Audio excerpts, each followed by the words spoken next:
Assalamualaikum warahmatullahi wabarakatuh. Perkenalkan, nama saya Nafa Izudewi Kinanti dengan NPM 2351040242. Alhamdulillahirrabbilalamin, segala puji hanya milik Allah Subhanahu wa Ta'ala, Tuhan semesta alam. Dialah yang telah menciptakan manusia dalam bentuk yang sebaik-baiknya dan memberikan kepada kita berbagai nikmat yang tak terhitung jumlahnya. Salah satu nikmat terbesar yang seringkali kita abaikan adalah nikmat lisan, alat komunikasi, alat untuk menyampaikan perasaan, pikiran, dan ilmu. Salawat serta salam semoga senantiasa tercurah kepada junjungan kita Nabi Muhammad SAW beserta keluarga, para sahabat, dan seluruh umat beliau hingga akhir zaman. Beliau adalah teladan terbaik dalam segala aspek kehidupan, termasuk dalam menjaga dan menggunakan lisan dengan penuh kebijaksanaan. Hadirin yang dirahmati oleh Allah Subhanahu wa Ta'ala, dalam kehidupan sehari-hari, lisan memainkan peran yang sangat besar. Dengan lisan kita bisa memperbaiki hubungan, mempererat tali persaudaraan, dan menyampaikan kebenaran. Tapi juga dengan lisan kita bisa menghancurkan persahabatan, merusak nama baik orang lain, bahkan menjerumuskan diri kita sendiri ke dalam jurang dosa yang dalam. Oleh karena itu, Rasulullah SAW mengingatkan kita dengan sabdanya yang sangat terkenal. Barang siapa yang beriman kepada Allah dan hari akhir, hendaklah ia berkata apa yang baik atau diam. Hadis riwayat Bukhari dan Muslim. Hadis ini seolah menjadi parameter bagi setiap ucapan kita. Apakah ucapan ini baik? Apakah membawa manfaat? Jika tidak, maka pilihan terbaik adalah diam. Hadirin sekalian, banyak orang yang rajin beribadah, sholatnya rajin, puasanya terjaga, bahkan sedekahnya banyak. Namun jika lisannya tidak dijaga, bisa jadi amalan itu menjadi sia-sia.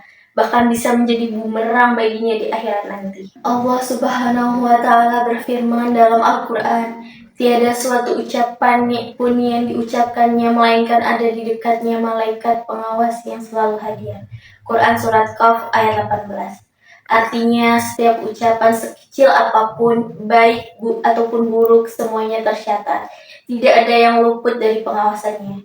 Beberapa bentuk penyimpangan lisan yang sering terjadi di masyarakat, yaitu ghibah atau menggunjing, membicarakan aib atau keburukan orang lain, walau itu benar. Ghibah diibaratkan seperti memakan daging saudara sendiri. Sebagaimana dalam Quran Surat Al-Hujurat ayat 12, betapa menjijikkan dan keji perbuatan itu di sisi Allah Subhanahu wa Ta'ala. Yang kedua itu ada namimah atau adu domba, membawa ucapan dari satu pihak ke pihak lain dengan tujuan memecah belah dan menimbulkan permusuhan. Nabi bersabda bahwa orang yang melakukan namimah tidak akan masuk surga. Hadis riwayat Muslim. Yang ketiga, dusta atau berbohong, termasuk dosa besar. Rasulullah SAW bersabda bahwa kejujuran membawa kepada kebaikan dan kebaikan membawa ke surga. Sementara dusta membawa kepada kefajiran dan kefajiran membawa ke neraka. Hadis riwayat Bukhari dan Muslim. Yang keempat, ucapan kasar dan menyakiti. Perkataan yang menghina, mencela, merendahkan, atau mengandung kekerasan verbal sangat dilarang dalam Islam. Islam adalah agama kasih sayang dan ini tercermin dari akhlak lisan seorang muslim. Hadirin yang dimuliakan Allah Subhanahu wa Ta'ala, pernah suatu ketika seorang sahabat bertanya kepada Rasulullah SAW tentang amalan yang paling banyak membawa manusia ke neraka. Nabi menjawab, lisan dan kemaluan. Hadis riwayat Tirmizi. Bayangkan betapa berbahayanya lisan. Kadang kita merasa ucapan itu ringan, hanya gurauan, hanya spontanitas, tapi bisa jadi justru itu adalah sebab kita mendapatkan murka Allah Subhanahu wa Ta'ala. Sebaliknya, satu kata yang baik mungkin kita anggap sepele bisa menjadi sebab Allah mengangkat derajat kita.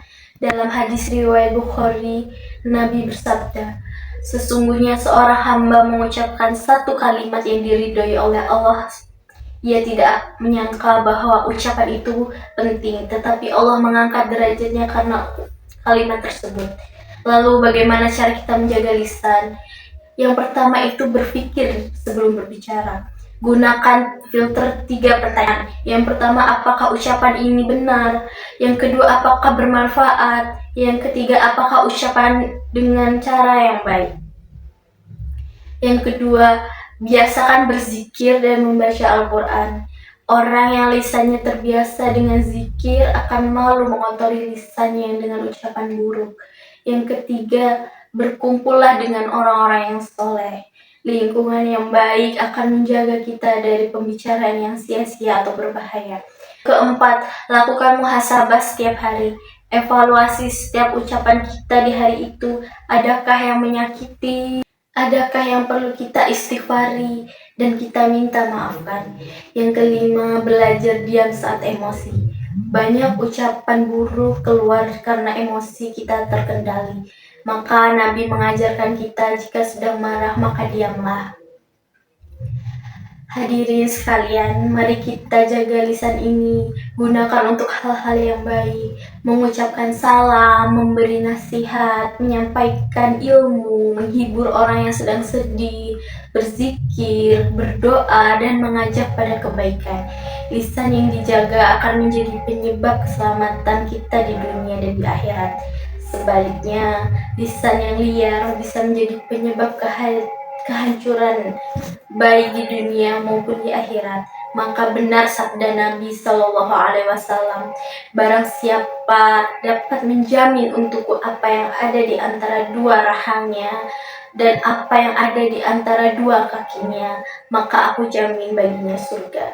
Hadis riwayat Bukhari. Semoga Allah menjadikan kita orang-orang yang mampu menjaga lisannya, orang yang selalu berkata baik atau diam, dan diberi taufik untuk menyebarkan kebaikan lewat ucapan kita.